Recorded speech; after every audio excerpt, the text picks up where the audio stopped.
GVM இருக்காரு, மிஸ்கின் இருக்காரு, KS Ravikumar sir இருக்காரு. இந்த ஜாமானுங்கெல்லாம் வச்சு வைக்கும் பொழுது அவங்களுக்கு உண்டான தீனி கொடுக்கணும்னு ஒரு விஷயம்.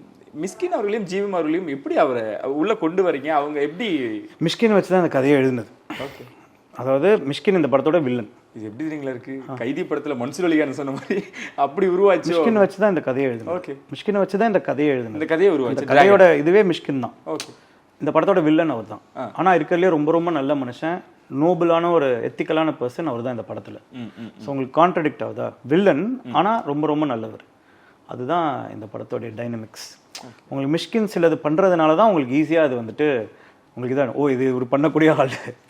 நம்மளுக்கு சிலதெல்லாம் இருக்குல்ல, சில விஷயம் சில பேர் பண்ணக்கூடிய ஆள் தான். பண்ணக்கூடிய ஆள் தான். அதுதான் அந்த கேரக்டருக்கு தேவைப்பட்டுச்சு. அதே மாதிரி மரியம் ஜார்ஜ்ன்றதுனால தான் இந்த கதையும் உருவாச்சு.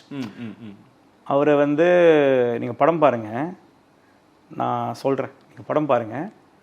நீங்கள் மிஷ்கின் இவங்க யாரையுமே மறக்க மாட்டீங்க. ஸ்பெசிஃபிக்காக மிஷ்கின் அண்ட் மரியம் ஜார்ஜ் சார், இவங்க ரெண்டு பேர் தான் பில்லர். இவங்களை வச்சு தான் அது உருவாச்சு.